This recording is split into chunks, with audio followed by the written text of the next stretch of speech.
Assalamualaikum warahmatullahi wabarakatuh. Selamat malam teman-teman semua. Apa kabarnya hari ini? Sudah siap untuk menyimak pelajaran prakarya kali ini?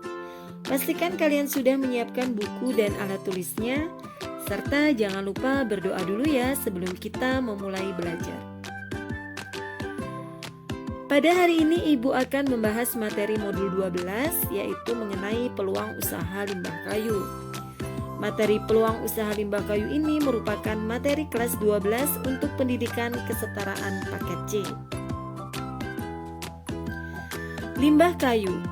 Limbah kayu adalah sisa buangan yang dihasilkan dari hasil produksi industri yang memanfaatkan kayu sebagai bahan baku utamanya. Nah, limbah kayu digolongkan menjadi dua macam, antara lain yang pertama adalah limbah kayu yang terjadi pada kegiatan eksploitasi hutan berupa pohon yang ditebang, terdiri dari batang sampai bebas cabang, tunggak dan bagian di atas cabang pertama. Yang kedua adalah limbah kayu yang berasal dari industri pengolahan kayu berupa lembaran venir rusak, lock-end atau kayu penghara yang tidak berkualitas, sisa kupasan, potongan lock, potongan lembaran vinir, serbuk gergajian, serbuk pengamplasan, sebetan, potongan ujung dari kayu gergajian dan kulit. Komposisi dari limbah kayu terdiri dari yang pertama adalah dolok atau lock-end, kedua adalah sisa kupasan atau lock-core, ketiga adalah sisa kupasan venir, keempat lembaran atau venir yang rusak, kemudian yang kelima sisa potongan pinggir kayu lapis, yang keenam adalah serbuk gergaji atau sawdust, yang terakhir adalah serbuk pengamplasan.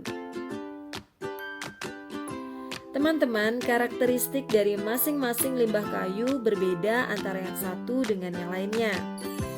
Jadi, kita harus mengetahui kelebihan dan kekurangan dari setiap jenis limbah kayu. Karakteristik limbah kayu ada dua jenis. Yang pertama adalah limbah serbuk kayu yang biasa digunakan untuk membuat papan artikel. Nah, kelebihan dari limbah serbuk kayu tersebut adalah bebas cacat. Seperti yang terlihat pada mata kayu, sering terjadi kebocoran atau rongga yang dapat merusak benda. Nah, kalau kelebihannya di sini adalah bebas cacat ya. Kedua, kerapatannya dapat disesuaikan dengan kebutuhan pengguna. Ketiga, memiliki sifat isotropis atau homogen. Dan yang terakhir adalah sifat dan kualitasnya dapat diatur.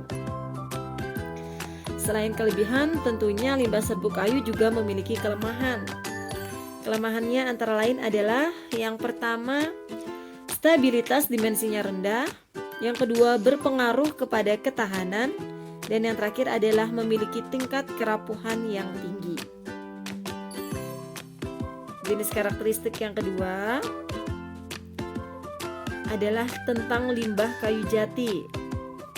Saja kelebihan dari limbah kayu jati. Yang pertama adalah tergolong pada kayu dengan kelas awet tingkat 1 karena memiliki serat yang cantik.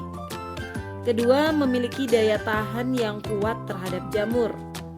Ketiga, sulit mengalami pembusukan yang dipengaruhi oleh udara lembab atau serangan serangga. Yang keempat, memiliki daya tahan yang baik terhadap cuaca dan perubahan suhu. Yang terakhir adalah memiliki kandungan minyak yang memberi kekuatan yang tidak mudah menyusut. Hal ini tidak dimiliki oleh jenis kayu lainnya. Selain kelebihan, tentu limbah kayu jati juga memiliki kelemahan, yaitu selain harganya yang mahal, kelemahannya juga memiliki pori-pori besar sehingga sulit dicat dengan cat duku. Dan juga memiliki gudal atau titik tengah kayu pada bagian dalam yang cukup besar yang dapat mempengaruhi pembuatan produk. Sekarang kita akan membahas mengenai apa saja sih manfaat dari limbah kayu. Manfaat limbah kayu antara lain Yang pertama adalah untuk bahan kerajinan.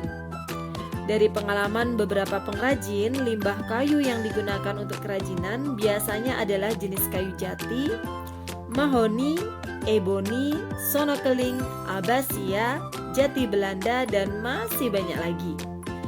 Bahan kerajinan berupa anyaman dinding dan plafon. Dapat pula dikembangkan anyaman bentuk wadah-wadah serbaguna seperti hantaran ataupun bentuk-bentuk anyaman hias. Manfaat yang kedua adalah untuk pembuatan bantalan palet, furniture, sangkar burung, dan sebagainya. Biasanya terbuat dari bahan limbah kayu yang dilaminasi. Manfaat yang terakhir adalah untuk konstruksi. Konstruksi kayu yang seratnya sejajar satu sama lain sehingga merupakan balok berukuran besar dengan ketebalan papan yang bervariasi. Nah, dalam kita membuat kerajinan dari limbah kayu, ada beberapa teknik yang biasa digunakan. Antara lain yang pertama adalah teknik tempel. Dibuat dengan cara disusun lalu ditempel antara satu dengan yang lain. Yang kedua adalah teknik ukir atau pahat. Dibuat dengan cara diukir atau dipahat. Teknik yang ketiga adalah teknik batik. Dibuat dengan proses pembatikan. Yang keempat adalah teknik bakar atau solder. Dibuat dengan cara dibakar pada bagian tertentu. Yang kelima adalah teknik lukis, dibuat dengan cara digambar atau dilukis. Yang keenam adalah teknik konstruksi atau rakit, dibuat dengan cara disusun meninggi atau melebar serta dirakit unsur satu dengan yang lainnya. Yang ketujuh adalah teknik anyaman, dibuat dengan cara dianyam. Dan yang terakhir adalah teknik campuran, dibuat dengan kombinasi berbagai cara dan sebagainya.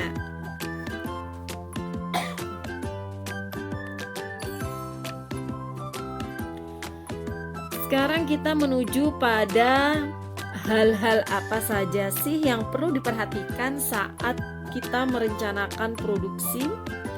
Yang pertama adalah analisis kebutuhan terlebih dahulu. Nah, jadi kita harus menentukan terlebih dahulu tujuan dan kebutuhan dari pembuatan kerajinan limbah kayu. Kemudian fungsi dan sasaran pengguna juga turut menentukan pembuatan kerajinan. Yang kedua adalah menentukan bahan dan alat. Pemilihan bahan yang tersedia di lingkungan setempat dan alat yang tersedia atau disiapkan yang diperlukan. Yang ketiga adalah menggali ide atau gagasan. Berdasarkan banyak sumber informasi dan media serta kriteria produk unggul, penggalian gagasan dapat dilakukan dengan maksimal. Yang keempat adalah membuat desain produk kerajinan. Sketsa desain produk kerajinan limbah kayu dari satu jenis bahan kayu perlu dibuat dalam berbagai bentuk. Yang kelima adalah langkah-langkah pembuatan. Pembuatan kerajinan dilakukan berdasarkan prosedur yang tepat. Perhatikan juga kemasan produk yang sesuai. Yang keenam adalah tindakan keselamatan kerja. Sebaiknya saat bekerja perlu memperhatikan keselamatan kerja, juga memperhatikan kepedulian terhadap lingkungan. Yang ketujuh, perhitungan nilai jual. Tentukan nilai jual yang seimbang dengan harga modal. Yang kedelapan adalah evaluasi atau astagfirullahaladzim, maaf. Yang kedelapan adalah evaluasi, yaitu setelah melakukan pembuatan dan pemasaran produk, maka perlu dianalisis kelebihan dan kekurangan dari produk yang dihasilkan. Selain itu, keuntungan dan kerugian juga perlu dicatatkan. Sekarang kita menuju pada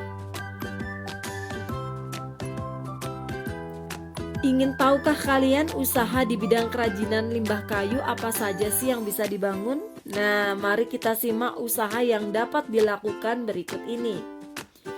Yang pertama adalah kursus atau workshop, yaitu pembuatan kerajinan Yang pertama adalah kursus atau workshop pembuatan kerajinan limbah kayu, baik dilakukan secara berkala atau periodik maupun singkat atau temporary.